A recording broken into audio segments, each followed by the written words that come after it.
Holistaplan presents Tax Time with Jeff Levine. Let's talk taxes. Hey everyone, Jeff Levine here. It is awesome to be with you today. Today I thought we'd spend a little bit of time talking about donor advised funds and how they can help clients both minimize their taxes and satisfy their ongoing charitable intent. Today as we sit here, the standard deduction is pretty high, right? It's about $25,000 for a married couple and half of that for single filers. And because of that, and because of the cap on state and local income taxes, etc., it is somewhat difficult for many families to get above the standard deduction. In fact, whereas before the Tax Cut and Jobs Act, about a third of taxpayers, a little under a third of taxpayers, used the itemized deductions as opposed to the standard deduction. Today, less than 10% of filers use itemized deductions. So that means more than 90% of your clients out there, or 90% of taxpayers, are using the standard deduction, meaning they're getting no benefit from giving to charity. Well, one of the ways to try and combat that and to try and get a tax benefit when giving to charity is through the use of a technique called bunching. Effectively, instead of giving, let's say, $3,000 to charity this year, I give $9,000 to charity this year, and then for the next 2 years I don't give anything. So over time I'm still giving the same dollar amount, but this year, by getting a higher total amount, let's say $9,000, it gives me a better chance of getting above my standard deduction amount. So I get a tax break for the benefit I'm giving to charity. Now, while that sounds good from a tax perspective, it doesn't necessarily align with a lot of individuals' charitable intent. Not that giving more earlier is bad, but a lot of times people like to give on an ongoing basis. They want to make sure that they are giving annually, and that may be because they have just the way they feel comfortable, or sometimes it's out of a commitment such as tithing 10% of income or something along those lines. Well, a donor advised fund can help individuals get the best of both worlds. What a donor advised fund is, it's a special type of account where once you contribute the dollars into that account, you get the tax deduction for the contribution at that time. So it is a full charitable contribution at the time the money goes into the donor advised fund. But the donor advised fund is not going right to your endpoint charity.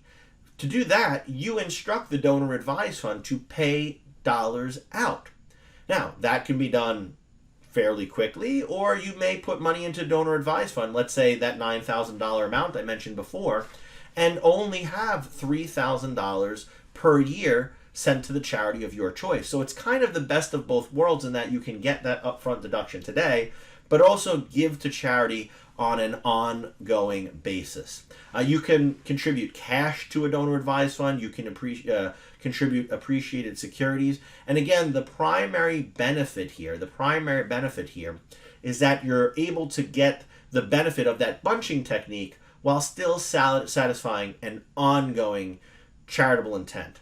Now, how much can this save you or your clients? Ultimately, it depends upon how much it helps them get above their standard deduction, what their tax bracket is, but it can be several $1,000s, if not more. And to show you an example of this in action, I'm going to turn it over to my good friend Ben Birkin with Holistaplan to show you how the Holistaplan tool can allow you to quickly identify how using the bunching technique and tools like donor advised funds can help clients save substantially on taxes while satisfying their charitable intent.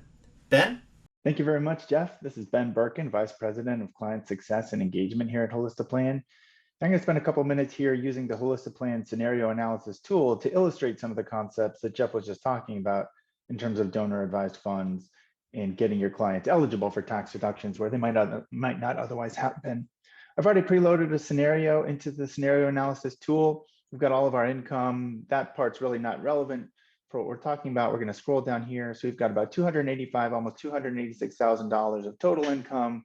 That gets adjusted down to about $280,000 of adjusted gross income. But the real meat of this example comes in the Schedule A itemized deduction section. So I expand that out. I see you've got a little bit of medical expenses. Their AGI is too high for that to be itemizable. They clearly exceed the $10,000 state and local tax limit. So we've got a $10,000 deduction there, a little bit of mortgage interest, and then a $9,000 charitable deduction, like what Jeff was referencing when he was speaking just a couple of minutes ago. Now you can do some quick math and realize that if this is a married filing joint couple, they're not quite over the threshold to itemize. So they're going to take the standard deduction if they make this $9,000 charitable gift. But you as the advisor might be able to look at this and say, I see a pattern here. You've been gifting about $9,000 a year every year. Are you open to, and do you have the ability to maybe double that gift and bunch it in a single year to maybe do the same sort of gifting, same level of gifting, but just do it all at once instead of spread out over 2 years? And if you do that, and what I'll do is I'll bring in another scenario that's going to be identical to our first one, except we're just going to double the charitable contribution here. You can see if you can get your clients on board with something like that, that will get them over the threshold to be able to itemize. So they now have an itemized deduction of $33,500. Now that can go right to a donor advised fund, like Jeff said, so that if they didn't feel comfortable doing a full-on $18,000 gift to a single charity, or they didn't even know who to give it to yet, they can use the donor advised fund as their vehicle and now have a tax savings of about $2,000 compared to making 2 years of that same gift, or it wouldn't have been deductible at all. They've now have a $2,000 tax savings by bunching them in 1 year. This is one example of what HolistaPlan can do to show your clients the value of good tax planning. We hope you find it helpful. We want you to be a good tax planning hero for your clients and be able to use the system to do just that. Thank you so much.